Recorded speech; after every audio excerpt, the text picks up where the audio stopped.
Hola amigos de YouTube, bienvenidos al canal. El día de hoy les voy a hablar acerca de la Revolución Mexicana. Pero primero, ¿qué es una revolución? Es un cambio social organizado, masivo, intenso, repentino y generalmente no exento de conflictos violentos para la alteración de un sistema político, gubernamental o económico.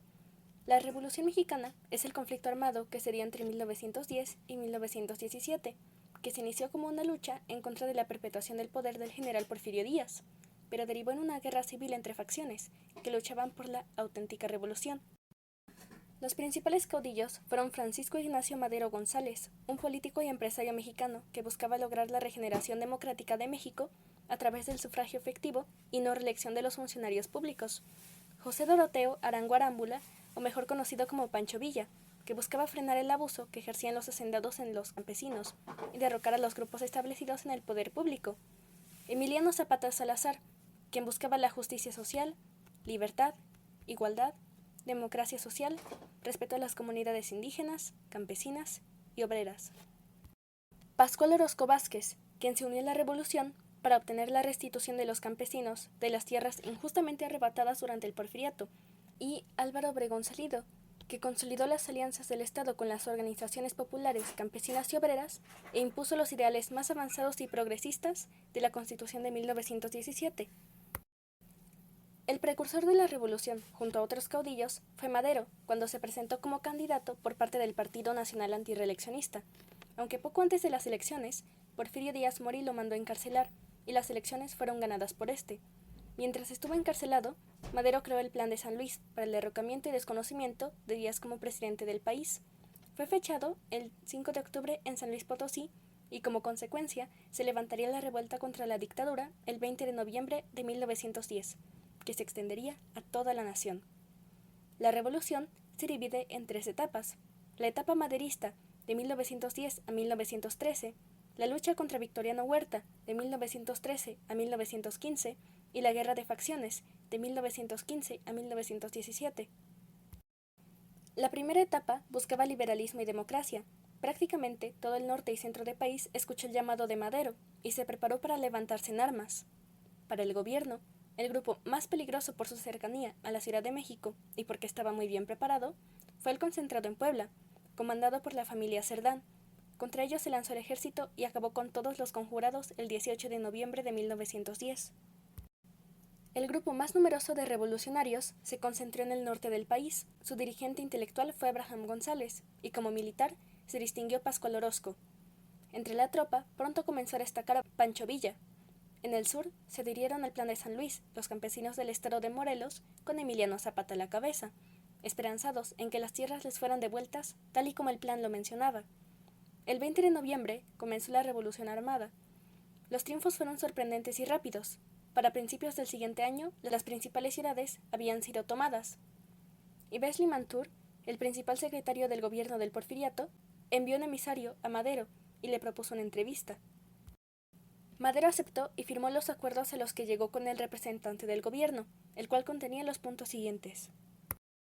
Porfirio Díaz renunciaba a la presidencia de la República. Se nombraba como presidente interino a León de la Barra. Se disuelve el ejército revolucionario. Las garantías del acuerdo quedan defendidas por el ejército federal. La indemnización por daños de la guerra será pagada por los revolucionarios.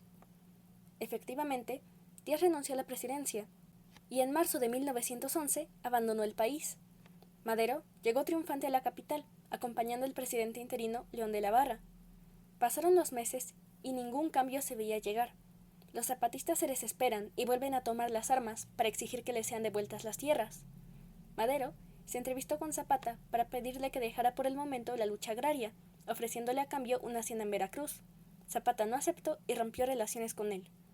Zapata lo desconoció públicamente por medio del Plan de Ayala, reconociendo como jefe a Pascual Orozco.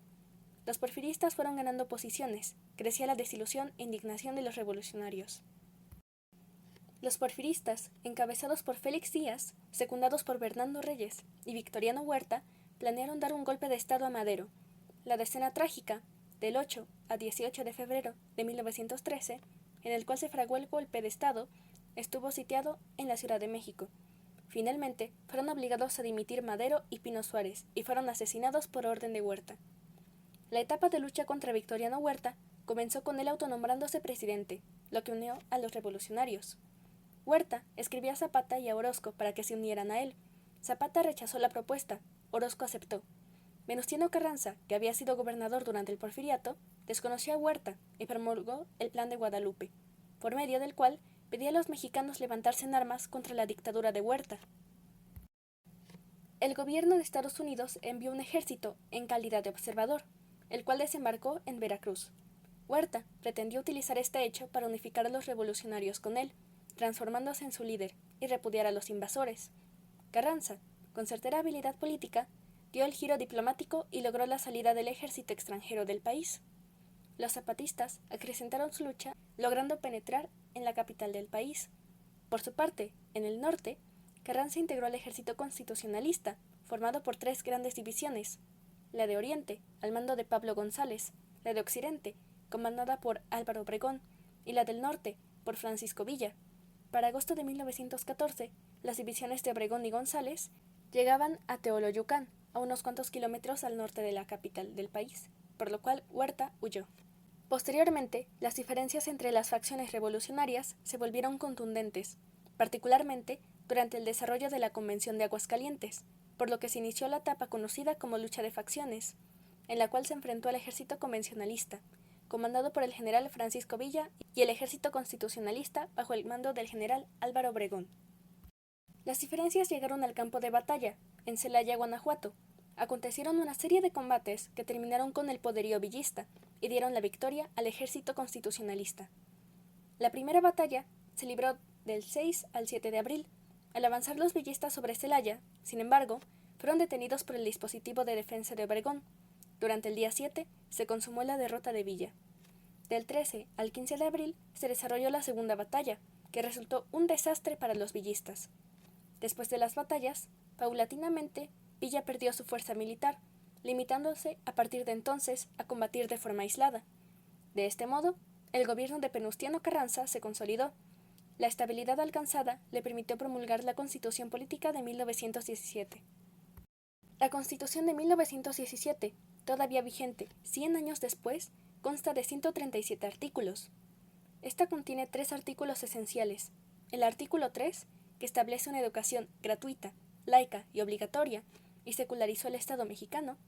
El artículo 27, que declara que todas las tierras que habían sido usurpadas a los campesinos durante el Porfiriato debían de ser devueltas, aunque no tuvieran títulos de propiedad. Y el artículo 123, que estableció la jornada laboral de 8 horas, 6 días a la semana, el salario mínimo y una remuneración equitativa para todos por el mismo trabajo.